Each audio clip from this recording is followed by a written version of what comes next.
Assalamualaikum everyone, welcome to another video. I hope you are good. Today is also going good. Today we are going to Brugge and today my another friend is joining on this trip. We are working together in Brussels in some place and let me introduce you with Khalil. Ready हो trip के लिए जाने के लिए Belgium की पहली city घूमने के लिए है रेडी और हमें जो है ब्रूग्स में जाएंगे ना उधर एक और फ्रेंड ज्वाइन करेगा देखना अंग्रेज है so in Bruges there's another friend going to join us and he's going to show us around all around the Bruges, so it will be a good trip because he's a Belgian citizen and he lives in Bruges. Right now our train is at platform 12 and we are right in front of it. Okay, let's go. Finally we reached Bruges and today I'll introduce you to one of my friend who is going to show us around all the Bruges and he will introduce himself in the video himself. Yeah. Hello. He is Alexander. I am Alexander. I live in Bruges, a little further not in the center, but still I'm a history student, so I think I know a little about the history of Bruges. I also don't know much about Bruges. I just know a little bit history about Bruges, which I read on Google, on Wikipedia and all. You read my summary or what? Oh yeah, a little bit. Yeah, he sent me the whole document in Word, so I was amazed by that as well. But it's really a good opportunity that a Belgian native person is showing us around. If you have a beginage, it's secular people, it's women who are single and who choose to live there. Live alone. It's like a residence place. Yeah. They choose to live there. They don't have a husband or whatever. And they choose to live there, and it's very silent. It's like a monastery, but it's just secular people. So it's not people who belong to the church. It's like a Roman Catholic. Oh, okay, Roman Catholic. Yeah. So he's talking about the monastery here. The beginage. Beginage, yes. Yes. Not here, but we're gonna visit it first, and then we're gonna see. But you have to be you have to be a little silent there. Silent here, yeah. First To respect them.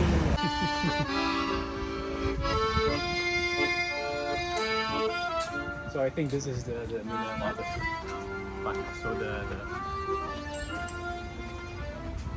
if I'm not mistaken, the Minnewater Park, and it's like a romantic place with very nice nature and also very nice. What's this in front of us? I think that's a sort of a bridge. So, but I'm not sure. No, the building.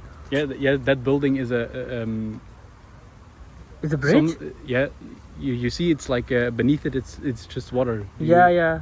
With but maybe it's a building, but I don't know what it is. Like that's definitely a church. Yeah, that's definitely. And a that's church, also a church, I think. Yeah. Although I'm not sure. But Belfast is the tallest building here, well, right?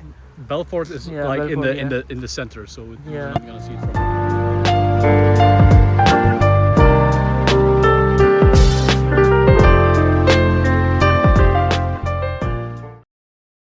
So that's the place behind me where right now you can only see the ducks. That's the place Alexander told us where we can see the swans as well. And what's about this boat? It's about some flower. It's right? just about some yeah. flower.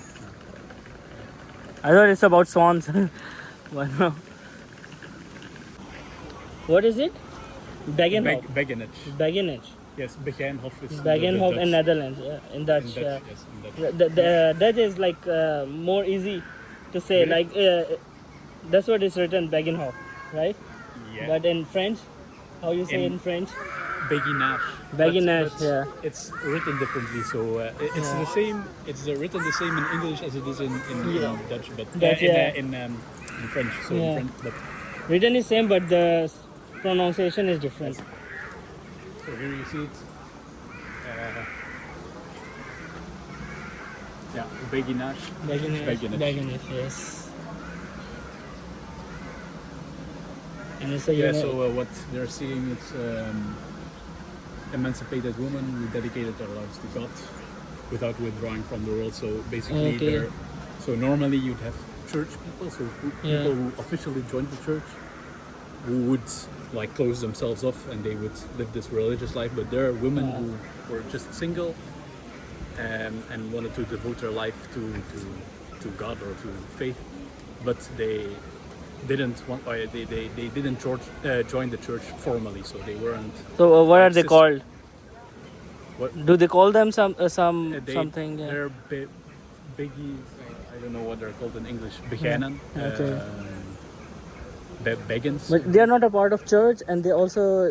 They're not an official part of Yeah. the church. So you, like you have priests. They're Okay. officially a part of the church. Yeah. And then you have and nuns. sisters. Sisters, I don't know. yeah. Sisters. They're like also a formal part of the Yeah. church. But then these women are not a formal part of the church, but they do, dedicate their life to living, Living. alone and living in Okay. silence and things. So Nice. That's the historical origin. Although I think now there are actually like formally religious. Like that woman you saw in the Yeah, picture. That's yeah. not a begging. That's like a normal sisterhood. Normal So, sister. but Okay. So that's their homes. yeah, so they live here. They live here. Oh, okay. I think there's like a nice garden where all the homes are. For them. Yeah. And they don't do any work or something. Well, I think maybe they do manual labor, but it's like in a monastery they do like all these tasks, Yeah. daily tasks, but it's not. They do it on a regular basis, but it's. Yeah. And so there are a lot of women who live here normally, traditionally.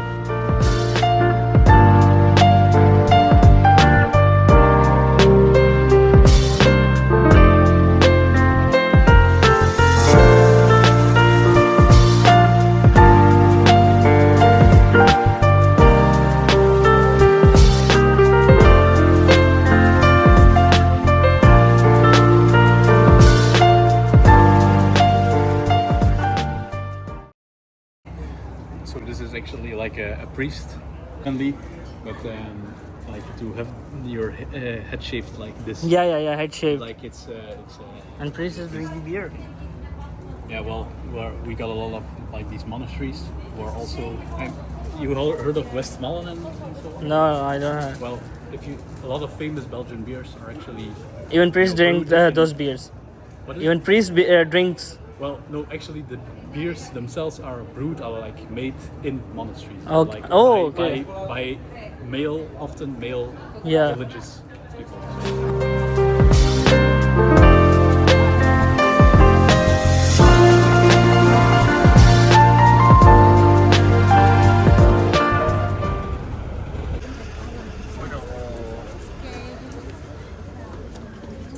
So we are going to enter a church, and it's quite busy church.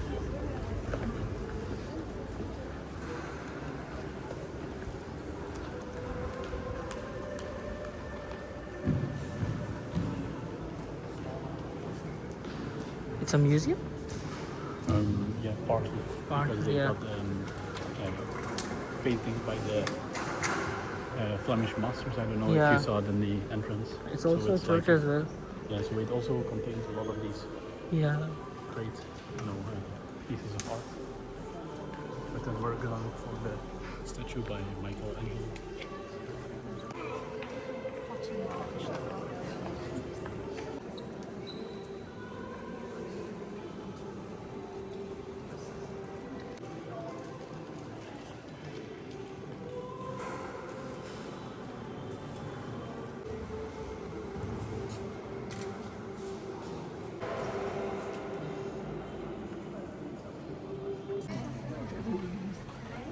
You know what? Museum, especially on the Burgundian period, that I sent you some things about. So ये जो है मेरी background में that's a museum Alexander told us about, and what is it about?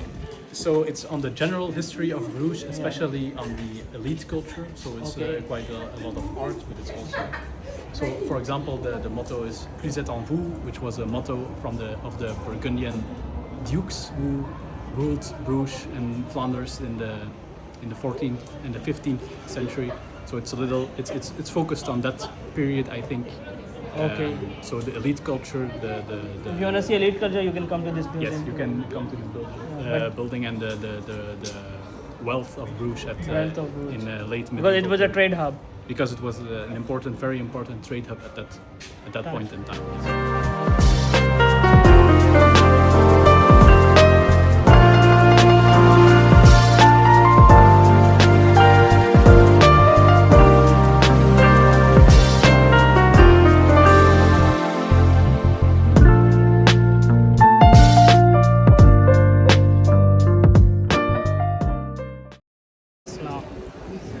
Alexander is telling us about these two guys. These two guys. Yes. The one, not these So two, these not are- these two, these two. Yes, these two. Well, maybe we can Yes, let's go. go to them and then you'll see their names. Yeah. Wait, they're taking a picture. Well, from here they look like some conqueror. Well, so they are Jan Breidel. I think you're gonna see their names there. Yeah. Jan Breidel and Pieter de Koning. So these were two. Well, there's like the historical story, like what happened in reality, and then there is the mythical story. But in the mythical story, these Yeah. two guys were the leaders of the revolt in 1302 against the French king. So the French took King, over. that one. I forgot the name of. He has Not Louis XIV, not Louis XIV. and there's another one who is really famous. Who have movie as well. I'm not sure. Not of the French I Revolution, but Yeah. so the one who attacked on the Russia as well. Napoleon. Napoleon, yeah. No, it's not Napoleon. That's Napoleon 500 has has something in Waterloo, I think. Yes, so Waterloo is where Napoleon was defeated. Yeah. So these two guys are from 500 years before that. So Flanders used to be formally a part of France, but in reality it wasn't. But then the French king occupied the region to really make it a part of France, and to also, you know, extract taxes from the traders here and all the people who worked there. Okay. And then these two guys, the one was I don't know how you call it in English. I think meat. He sold meat. Meat, okay. And then the other guy, Pieter de Koning, was a how do you say this? Like a textile. He was a textile worker. Okay, worker.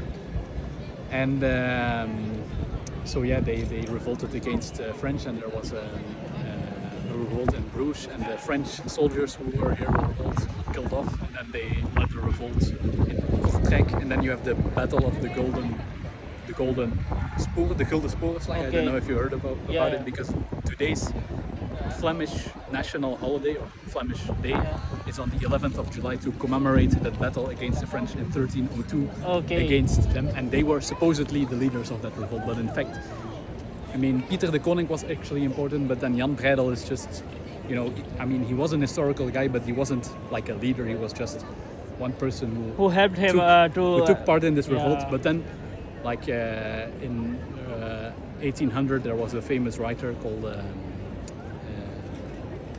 what's his name? A Flemish writer, very important, who then wrote a story about him.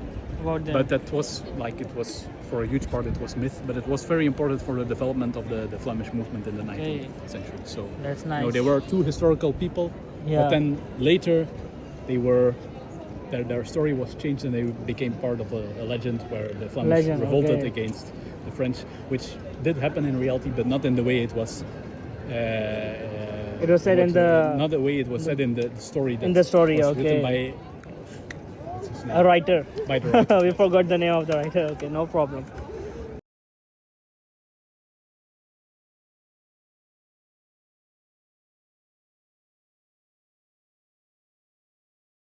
Yes. So you can see the names here: Jan Breidel, Pieter de Koning, and then the Gulden Sporenslag. The Gulden Sporen is. It's complicated to explain. I could explain it. But what I see is your architecture and all these details. This is so amazing.